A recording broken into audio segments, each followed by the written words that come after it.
नमस्कार, सुप्रियाज किचन मध्ये तुमचं स्वागत आहे।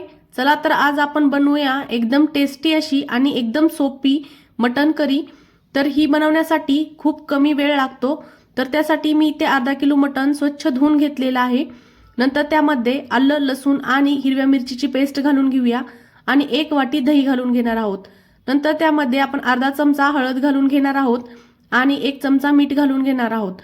आता हे सर्व आपण मटणाला चांगलं लावून घ्यायचं आहे आणि हे मॅरिनेशन करून आपण मटण अर्ध्या तासासाठी तसंच ठेवून देणार आहोत। तर आता आपण कुकर घेऊया। नंतर त्यामध्ये आता आपण 2 चमचे तेल घालून घेणार आहोत। तेल घातल्यानंतर त्यामध्ये आता आपण 1 चमचा तूप घालून घेऊया। तूप घातल्यामुळे मटणाला खूप छान चव येते। तर आता इथे काही खडे मसाले घेतले आहेत, ते आपण त्यामध्ये घालून घेणार आहोत। तर खडे मसाले आपण त्यात घालून घ्यायचे आहेत आणि नंतर मसाले चांगले तडतडले की आपण त्यामध्ये 2 उभ्या स्लाइस मध्ये कांदे चिरून घेतले आहेत, तेही घालून घेऊया। इथे कांदा एकदम चांगला भाजून घ्यायचा आहे। कांद्याचा कलर चेंज होऊपर्यंत आपण कांदा भाजायचा आहे। तर बघा, आता सतत कांदा हलवत मस्त असा कांदा भाजून घेऊया। नंतर आता त्यामध्ये आपण आलं, लसूणची आणि जी हिरवी मिरचीची पेस्ट बनवलेली आहे तीही आपण त्यामध्ये घालून घेणार आहोत। तर आता ही पेस्ट त्यामध्ये घालून घ्यायची आणि आपण चांगलं लसूण आणि आल्याचा कच्चापणा जाऊपर्यंत आपण ते कांद्यामध्ये परतून घेणार आहोत। आता हे चांगलं परतून झालेलं आहे। तर त्यामध्ये काही सुके मसाले घालू। इथे मी 1 चमचा धने पावडर घातली, अर्धा चमचा हळद घालायची आहे, नंतर 1 चमचा मटन मसाला घालून घेतला आहे, नंतर इथे मी अर्धा चमचा गरम मसाला घालून घेतला आहे आणि इथे आपण आता 1 चमचा काश्मीरी लाल मिरची पावडर घालून घेणार आहोत। काश्मीरी लाल मिरची पावडर घालून घेतल्यानंतर आपण यामध्ये तिखट लाल मिरची पावडर ही घालून घ्यायची आहे।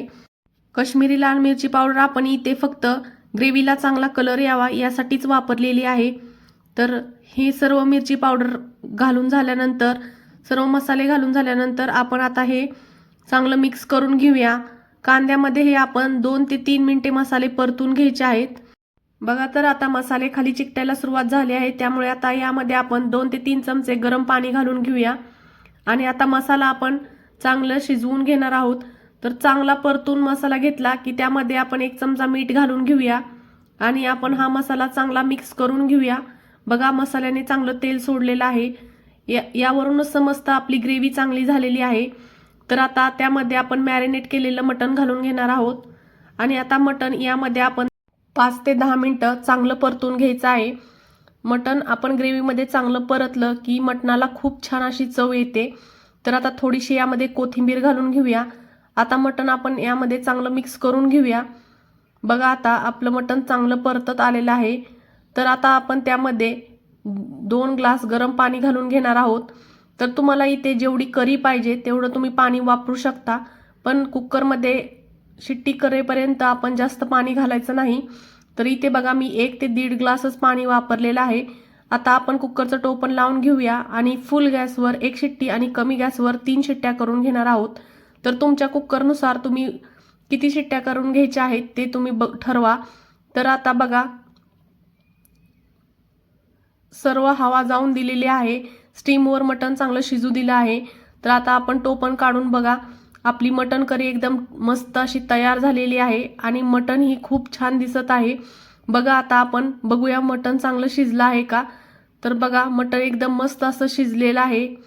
हाताने दाबलं तर लगेच तुटत आहे। मटण चांगलं शिजलेलं आहे। यामध्ये आता वरून थोडीशी कोथिंबीर घालू। यावेळेस तुम्हाला जर थोडी करी वाढवायची असेल तर तुम्ही इथे गरम पाणी घालून थोड्या वेळ करी आपण चांगली उकळू द्यायची। तर बघा, अशी टेस्टी अशी मटण करी तयार झालेली आहे। ही रेसिपी एकदम सोपी आहे आणि लगेच तयार होणारी आहे। ही रेसिपी तुम्हाला कशी वाटली ही मला कमेंटमध्ये नक्की कळवा आणि सुप्रियाज किचनला सबस्क्राईब करायला विसरू नका।